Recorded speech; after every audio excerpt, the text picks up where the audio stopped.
So we have a rule in the Popovits house. No lights, no trees, no music until after Thanksgiving. Of course, we're talking about Christmas lights, Christmas trees, and Christmas music. Now, I know that there's a hot debate about this, about when can you start celebrating Christmas, but I want you to hear this. I'm right and you're wrong. I think I have the Lord on my side in this. You remember the cold snap we went through a couple weeks ago, where it was unseasonably, unnaturally cold for Houston at this time of year? Yeah, all of you who put up your trees before Halloween, that was God's judgment on you. We wait until after Thanksgiving. But now that it's after Thanksgiving and the Advent season has started, the decorations are up, the lights are on at our house, and I'm sure yours as well. My favorite part of decorating is the lights. I love the lights. But personally, I long for the old days when we had lights that were 1,000 watts and can burn a hole in your windbreaker if you stood too close to the Christmas tree. Remember those lights? They were gigantic and multicolored, none of this low voltage LED nonsense. These things were a fire hazard and we hung them everywhere. For me, when the lights turn on and the decorations go up, there is some comfort and joy that stirs in my heart. And I love as a dad to say to the kids, hey kids, pile in the car and let's go look at the lights where all the rich people live. I'm sure you do the same thing. You know, I think it's because what the decorations, and particularly the lights, what they represent for us. Not just represent the Christmas season, but for people of faith, for theologically minded people, faith-filled people. What the lights represent, what they should represent for us is this. They should represent hope. When you shine a light in the darkness, you're making a declaration of hope. Wait, did you know that? I mean, that's what we're anticipating at Advent. That's what we're receiving at Christmas, is this promise that Jesus Christ has come into this dark world, and he brings with him all the light that we need. Not only that, but that he's coming back, and whatever darkness still lingers, still remains, is going to be eradicated at his return. And when we shine a light in the darkness, what we're saying is we believe in and we hold to that truth, that there is hope, that the light has come, and the light will come again. And he will bring forgiveness into the darkness of our sin. He will bring life into the darkness of our death. And he brings mercy into the darkness of our shame. He brings peace into the darkness of our war. He brings calm into the darkness of our anxiety. When people of faith shine a light in the darkness, we are joining with the legacy of believers who have sang the words of this old Advent hymn that goes like this: disperse the gloomy clouds of night and death's dark shadows put to flight. Rejoice, rejoice, Emmanuel. Which means what? God is with us. We shine a light in the darkness. And you thought you were just putting an inflatable Santa in your front yard. Today I want to talk about what it means to shine a light in the darkness. Really what I want to talk about is one of the particular hopes that we receive at Christmas, that we anticipate at Advent. The light that shines into our darkness that I want to talk about today, one of the many hopes that we have in Jesus is this: that God is at work in our wounds. That God is at work in our woundedness and our difficulties and our struggles, that indeed he's shining a hopeful light into those difficult moments, and then for people of faith, he shines a bright light into the world out of those difficult moments. He is at work in our wounds. And we see this truth all over the scriptures, but today we're going to look at it in the story of the birth of John the Baptist. It's safe to say that Elizabeth and Zechariah were longing for a child. We know from their story that they had been praying and praying for years, but to no avail. They were now late in their years when we first meet them, and yet still without a child. This is what Luke tells us. Luke chapter 1, starting at verse 5. In the days of Herod, king of Judea, there was a priest named Zechariah of the division of Abijah. And he had a wife from the daughters of Aaron, and her name was Elizabeth. Pause right there. What Luke is telling us is that these are very holy people. They're holy people. And they were both righteous before God, walking blamelessly in all the commandments and statutes of the Lord. They were genuinely earnest and good people of faith. But they had no child because Elizabeth was barren, and both were now advanced in years.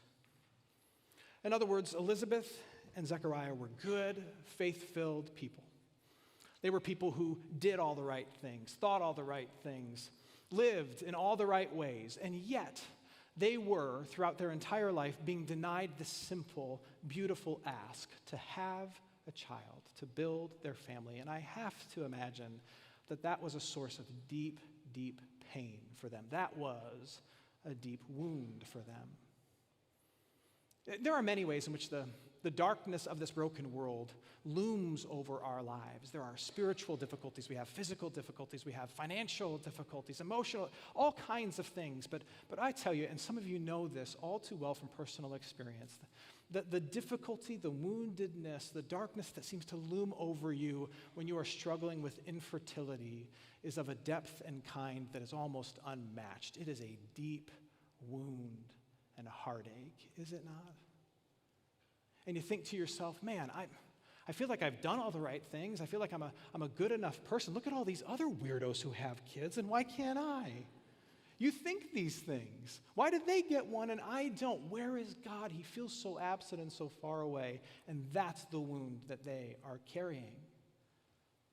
But now what we know is that God hears that cry, and he decides to fold their hurt and their story into his story of how he's saving the entire world through the impending birth of Jesus. And this is what Luke says. An angel, Gabriel, visits Zechariah and says to him, "Do not be afraid, Zechariah." This is beautiful. "For your prayer has been heard. And your wife Elizabeth will bear you a son, and you shall call his name John.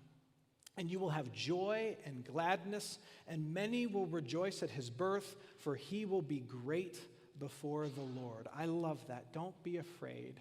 Your prayer has been heard. God decides to grant them a gift of a son, and God's promise is that he would use this son to help prepare the way for the birth of Jesus, which would happen just some 6 months later. What we learn from this moment is not just the sequence of events in the birth of John the Baptist, but what we learn in this moment is something of the nature and character of God and how he interacts and how he works with all of us. What I'm about to say is a simple truth, but it's a profound and easily overlooked one. What we believe as people of faith is that God is not only real, of course, but that God knows the darkness that we wrestle with, the wounds that we carry. He sees the struggle that we have.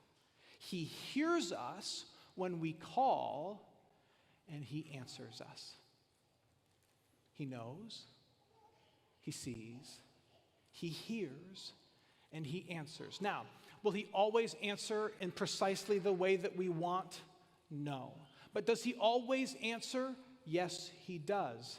Now, Elizabeth and Zechariah got exactly what they wanted. They wanted a child. But notice that the answer to their prayer, their deep longing for a child, was ultimately a part of God's greater will for this world. He was working this plan to send this Savior into the world, and he decided to fold their longing for a child, their wound, their hurt, into that plan. And so he answered their prayer according to his larger will for the world. Well, what we believe is that God always answers our prayers in a way that works for his will. It may not be what we want all the time, but he always answers our prayers. And boy, this sounds like cold comfort, but sometimes the answer is no, but that is an answer, isn't it? But God always answers our prayers in a way that works according to his grand and good will, in a way that brings glory to his name and blessing to as many people as possible, whether we can see that blessing or not. We are reminded of an important truth. God knows, God sees, God hears, and God answers. If you are here today and you feel like your wounds are deep right now, if you feel like the darkness of this broken world is looming heavy over you right now, my question for you is this: do you believe that God knows? And do you believe that he sees and that he hears you and he answers you when you cry? I hope that you do, because he does. And we see that in the arrival of John the Baptist, the answer to one couple's prayers, but ultimately we see that in the arrival of Jesus Christ, who is the response to the whole of humanity's great need and our collective prayer for someone to come and rescue us from this body of death and this broken world. God sees, God hears, and God answers. Now, as Zechariah and Elizabeth are waiting for John to be born, Zechariah is quiet. He's not quiet of his own choosing. God actually makes Zechariah mute. You see, when the angel Gabriel said to Zechariah, "You're going to have a kid," John's first response wasn't, "Oh, I knew you'd come through, God." No, his response was one of doubt and disbelief. And so God, in order to teach him and all of us a lesson, he strikes Zechariah as mute. He can't say a word until the baby is born. And the reason for this is pretty obvious. He wants Zechariah to sit back and be quiet and just watch God keep his promise. Watch God work. And of course, God keeps the promise. John is born. 8 days after he's born, he's to be circumcised, which is also the time when they would officially name the child. And so it's the first time that the family and friends gather around this couple and their miracle baby. And everybody's wondering, what will they name the child? They expect him to name him like Zechariah Jr., or name him after some other kind of patriarch in the family line. But instead, Elizabeth's like, no, we made a deal with the angel. And the people are like, "Deal with the angel?" And then they pivot over to Zechariah and like, what is she talking about? And he takes a tablet of some sort and he writes down, he says, "His name will be John." And at that moment, Zechariah is able to finally speak. After 9 months, he's able to speak, because what that symbolized, what that signified was him believing the promise of God. When he says, "Yes, I will name this miracle child John," it's Zechariah's way of saying, "I get it. This is all you. You did this. This is your plan. This is your kid. This is your gift to me." And then his mouth is opened. And listen to what he says. He says this, starting now in verse 64. "Immediately, Zechariah's mouth was opened and his tongue loosed, and he spoke, blessing God. And fear came on all their neighbors. And all these things were talked about through all the hill country of Judea, and all who heard them laid them up in their hearts, saying, 'What then will this child be? For the hand of the Lord was with him.'" This is the first chance in 9 months that Zechariah has to speak. What would your first words be after 9 months of silence? His first words, Luke says, are to give God praise. His first instinct, his first impulse is to give God credit, give God glory for this miracle of this child being born, of God keeping this promise. And the family and friends in attendance are all left in awe, and they walk away talking about what God has worked in this family's hurt, what God has done in Zechariah and Elizabeth's woundedness, how he's touched them and blessed them and given this incredible gift to them. Their story shines as this light to family and friends who hear Zechariah say, "This is all God. This is all God." If you are here as a person of faith, you and I, we have more opportunities than we tend to realize to do the exact same thing. I'm certain that over the course of your life, you have seen God answer prayers in unexpected ways. You have seen him respond to your need in ways that you never would have anticipated, perhaps never would have chosen, but it's clear God has been at work. Or after years and given the gift of hindsight, you're able to look back on your life and see the hand of God at work. In terrible times, in difficult times, in times when the wound was deep and the darkness was heavy, you can now, years removed, through the lens of faith, say, well actually, that was God at work doing something that I never could have predicted, but now I would not change. He was at work in a powerful way. He gave me this gift. He taught me this lesson. He led me ultimately to this good place. You can see it now. And when you have that moment where the light bulb comes on and you're able to see how how God has been at work in your woundedness and in your darkness and in your struggle, where you're able to see how God has been good to you, even though life has been hard for you, you have the opportunity to then speak the greatness of God to the people around you. That's the opportunity. And very often we don't take it. The light bulb comes on and we go, oh, God's been good to me. But then it stops right there and we share it with nobody. Now, what I'm not saying is that you got to become that guy who walks up to the front of the church and is like, Pastor, I have a testimony. May I speak?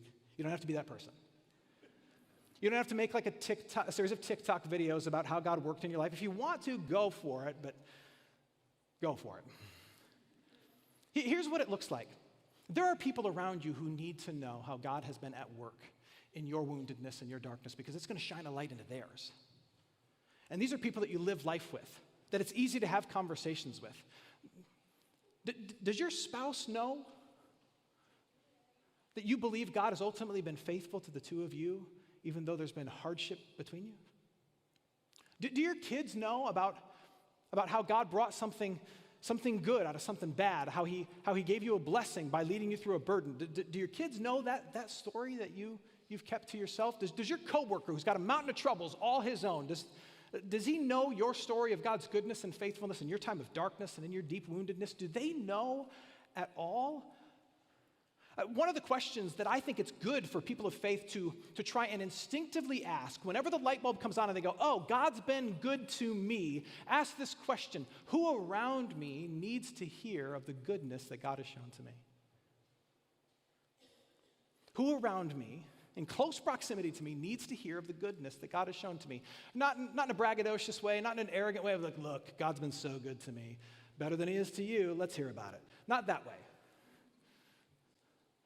But in an honest way that just shines a light for them to say, see, God sees, and God hears, and God answers. He's shown a light into my wounds, and I offer it as a light to yours. So that you can know who he is and what he can do. You see, one of the things that we can't lose sight of is this, that whenever God gives a gift to his people, he never intends that gift to stay in the hands of his people. If God gives you the gift of being able to see how he's been good to you in unexpected, beautiful, wonderful ways, if he gives you the gift of being able to see that, then he gives that to you so that you may pass that on to somebody else. Who can you share it with? Zechariah told his whole family, this right here, this was all God. But he continued. Once the guy got talking, he would not stop. He continued. He started to do what Luke calls prophesying. He drew a line not just from their miraculous gift of a child to God's goodness for them, but he drew a line to what God was going to accomplish for the entire world in Jesus Christ. He took it one step further. He said, yes, there is a light shining from God onto us as he answered our prayer and gave us this child, but we have been given this gift to shine a light back on what he is ultimately doing in Jesus Christ. What he's done for us is meant to be a light back to what he's going to accomplish through Jesus Christ. Listen to what Zechariah says. Here's just a sampling of his long prophecy. He says this: blessed be the Lord God of Israel, for he has visited and redeemed, rescued his people, and has raised up a horn of salvation for us in the house of his servant David. He's looking forward to the birth of Jesus, which was still a handful of months away. But he's saying, God has answered the cry of all humanity, not just my cry for a child. He's answered the cry for all of humanity by sending this person who's born of the line of the servant David. And he did it so that we should be saved from our enemies, that we might serve him without fear, meaning we might serve him and love him, knowing because he sent Jesus that we are seen, that we are loved, that we are forgiven, that we have a future. There is no fear. I know that God is for me because he sent his son Jesus Christ to me. And now he pivots to his child, John, who's in his arms, and he says this. He says, and you, child, you will be called the prophet of the Most High. You'll be the one who prepares the way for Jesus. For you will go before the Lord to prepare his ways, to give knowledge of salvation to his people and the forgiveness of their sins, to give light to those who sit in the darkness. Zechariah uses the goodness of God shown to him to shine a light on the goodness of God to the whole world in Jesus Christ. And I would argue that again, the same opportunity sits in front of us. That as people of faith, perhaps part of God's ultimate grand, mysterious agenda is not just to shine a light into your hurt and to show you that he sees you and loves you and answer your prayers, but for you to then pivot and use that as a way to shine a light unto what God is ultimately doing in Jesus Christ. And I know it sounds, intimidating or maybe even scary to you to say, well, I'm going to have a conversation about Jesus with the people around me. Yes, you can do it. It sounds something like this. Man, if you think that what he did for me in this particular instance is incredible, if you think the long-awaited child that we finally received is incredible, if you think the lesson that he taught me going through that difficulty is incredible, if you think the opportunity that he gave me on the other side of that burden that was upon me, if you think that is incredible, then wait till you hear about what he has done for you and for all of us in Jesus Christ, because he has seen our collective need and he has answered it. In Jesus Christ, there is forgiveness for every sin. In Jesus Christ, there is life after every death. In Jesus Christ, there is a future no matter your past. In Jesus Christ, there is mercy no matter the shame that you carry. Man, you are going to be blown away by what is done for you in Jesus Christ. Zechariah takes the opportunity to take the light that was shone on him and his wife and his newborn child and to shine it onto the greater light of what God is doing in Jesus Christ. And the opportunity is the same, especially at this time of year, for you and me. I spent last week in Helsinki, Finland, of all places. And it's a beautiful part of the world if you've never been. But if you don't know your geography, it is very, very far north. We were there last week, and the sun would rise just after 9 a.m., and it would set at 3 p.m., so about 5 hours of daylight, and the daylight wasn't all that light. And I was asking one of our hosts who was there, I was asking them, how do you deal with this darkness all the time? And his response was, he looked at me and said, oh, this is nothing. Come back in December. It's way worse. And it's true. The winter solstice is December 21st or 22nd, something like that. And that's when it's at its darkest, where there is almost no daylight at all. And I thought to myself, I don't know how you do this. But then the other thought that crossed my mind is this: boy, Christmas comes at a perfect time for them. Like quite literally, just a couple of days after the darkest day of the entire year, we celebrate the birth of Jesus. And the bright lights of that celebration are at their brightest on trees and in homes and in churches. And boy, that is just in time. It is a declaration of hope. I mean, it really is. Not just that Jesus is bringing this light into our collective human darkness in this broken world, but it is a declaration of hope that, look, light is coming. This is the darkest moment, but the light still shines. And from this moment forward, it's only going to get brighter. The declaration of hope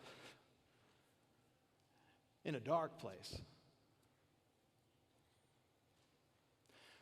This analogy is trite, but it's true. There are people in your life for whom the sun rises late and sets too soon. There are people in your life for whom the dark days are too long. And they need a bright light to shine in. What they need is not just for you to decorate your trees with 70 million variations of LED color. What they need is not just for you to decorate your home, although we do that. But what they need is this. What they need is for someone to tell them, show them, embody them, invite them to a place that can remind them that that God knows the darkness that we deal with, that He sees the struggles that we have, He hears and He answers when we cry. There are people in our life who need someone, you, to shine that light. And it could be as simple as just inviting that person here throughout the month of December, on Christmas Eve, and letting us shine that light for you to them.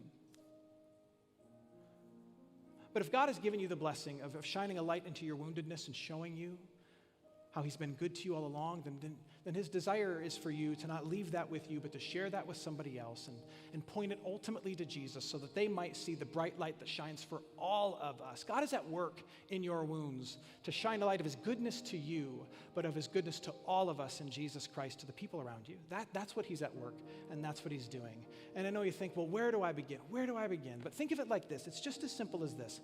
Think of it like this. All you're really saying to somebody is this: let's go look at the lights. And at this time of year when it's really dark and it's a little cold, at Christmas time, everybody wants to see the light. So shine.